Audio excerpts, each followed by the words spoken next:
We exit the northwest region of Yellowstone and continue our journey moving south, back towards the crater rim. It's here that we'll explore a basin that boasts the park's highest temperatures. The extreme thermal conditions of the Norris Geyser Basin result from the junction of two major fault lines and the ring of the fracture zone of the Yellowstone crater. For this reason, the basin boasts the hottest, most acidic, and most dynamic thermal features in the park. Clear pools become violently bubbly and muddy, even temporarily transforming into geysers.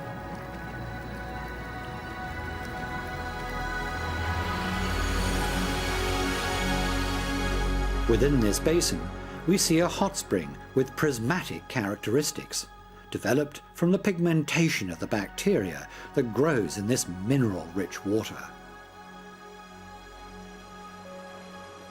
Near the western entrance is the origin of the Madison River at the confluence of Gibbons and Firehole rivers, overlooked by National Park Mountain. This place is known as Madison Junction, and legend has it that this is the site where leaders of the 1870 Washburn expedition first conceived the idea of creating a national park while sat around a campfire.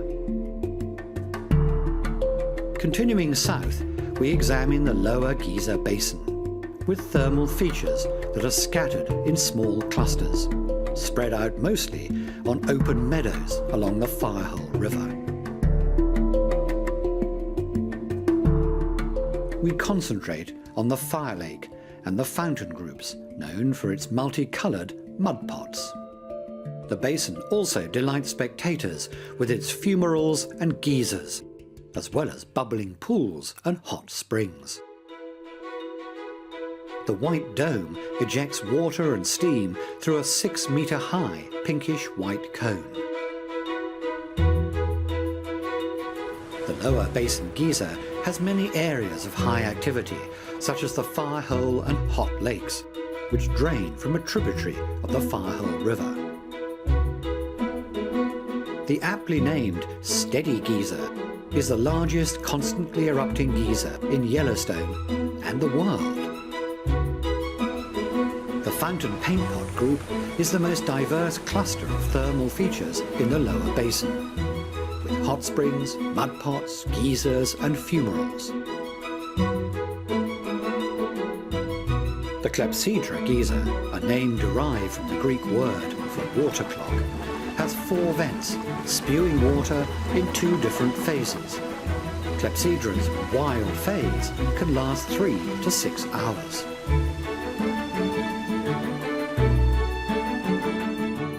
The other notable feature of this group is the fountain paint pots, which derive their name from their red, yellow and brown colours.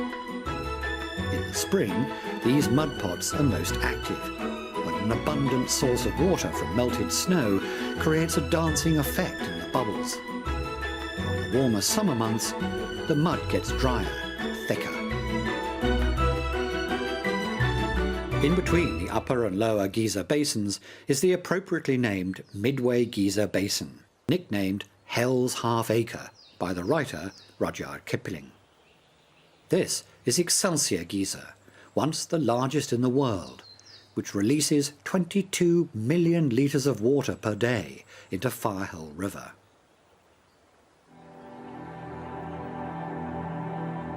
Excelsior is flanked by the Grand Prismatic Spring, the largest hot spring in the park and 3rd largest in the world.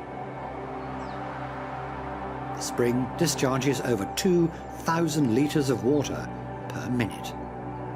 The colour varies at times, depending on the pigment ratio of the bacteria growing in the water, as well as the water temperature. The deep blue colour is so intense due to the high purity and depth of the water in the middle. The Grand Prismatic Spring is yet another famous Yellowstone subject of artist Thomas Moran.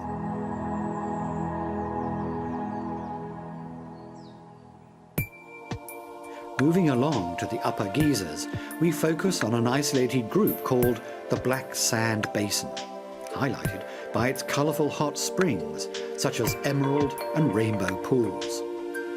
The basin got its name from the black volcanic glass that covers much of the area.